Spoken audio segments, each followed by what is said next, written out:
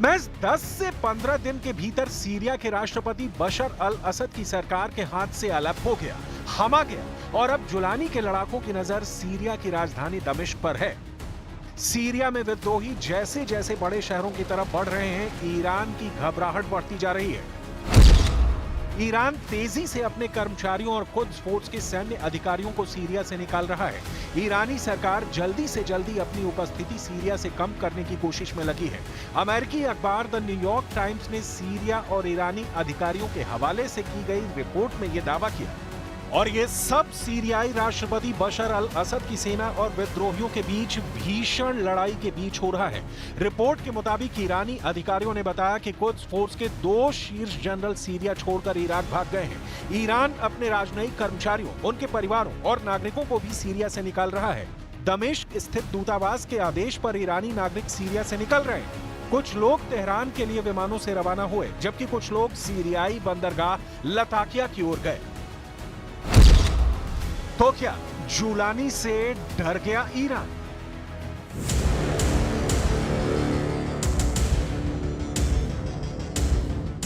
अब तक सीरिया में असद सरकार को ईरान का समर्थन मिलता रहा है, लेकिन विद्रोहियों के बढ़ते प्रभाव की वजह से ईरान अपने लोगों को वहां से निकाल रहा है। इससे लगता है कि ईरान के लिए सीरिया में स्थिति लगातार मुश्किल होती जा रही है। विदेशी मीडिया की एक रिपोर्ट के मुताबिक सीरियाई सेना जुलानी के लड़ाकों से डर चुकी है, वो लड़ना ही नहीं चाहती। आप एक बार फिर से इन तस्वीरों को देखिए। ये तस्वीरें उस वक्त की हैं जब जुलानी के लड़ाके सीरिया के चौथे बड़े शहर हमा में दाखिल हो रहे हैं। सड़कों पर सन्नाटा पसरा हुआ है, कहीं पर असद की सेना का नामो निशान तक नहीं है। इक्का दुक्का लोग सड़क पर दिख रहे हैं जो जुलानी के लड़ाकों की हौसला अफजाई कर रहे हैं। दावा किया जा रहा है कि ये लोग हमा के लोकल रेजिडेंट्स हैं। हमा शहर पर जुलानी के कब्जे को लेकर कुछ लोग तो बेहद ही खुश हैं।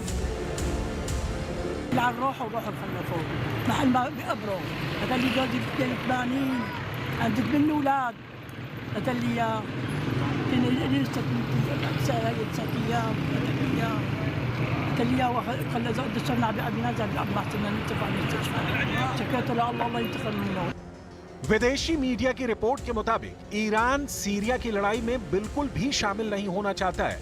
वो अपने गोला बारूद और सैनिकों का बिल्कुल भी नुकसान नहीं चाहता है, क्योंकि ईरान को पता है कि आज नहीं तो कल इजराइल से उसकी जंग होकर रहेगी। ऐसे हालात में सीरिया ईरान के लिए मुश्किल होता जा रहा है। ईरानी सेना अब तक सीरिया का इस्तेमाल हिजबुल्लाह को हथियार पहुंचाने के रास्ते के रूप में करती रही है, लेकिन फिलहाल सीरिया की स्थिति बेहद ही नाजुक है। विद्रोही बेहद ही ताकतवर है, इतना ताकतवर की सैन्य कार्रवाई के जरिए भी ईरान का सीरिया पर नियंत्रण अभी मुश्किल है। इससे यह भी लगता है कि ईरान ने असद को समर्थन पर भी अपने रुख में बदलाव किया है। एक तरफ सीरिया से ईरान अपने नागरिकों और कमांडर्स को वापस बुला रहा है, तो दूसरी ओर दुनिया को जुलानी का डर भी दिखा रहा है। सुनिए ईरान के विदेश मंत्री इशारों इशारों में क्या कह रहे हैं और क्या कहना चाहते हैं।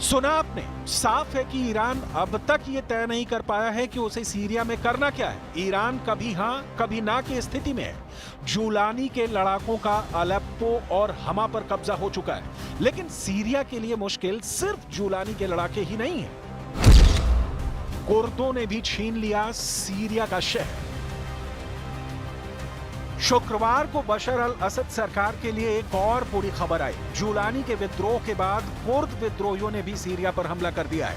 विदेशी मीडिया की रिपोर्ट के मुताबिक कुर्द विद्रोहियों ने सीरिया के पूर्वी शहर दीर अल जोर पर कब्जा कर लिया है। कुर्दों द्वारा कब्जा किया गया ये पूर्वी भाग का सबसे बड़ा शहर है। कुर्द अब इराक सीमा पर बसे शहर अल मुखमल पर कब्जे के लिए बढ़ रहे हैं।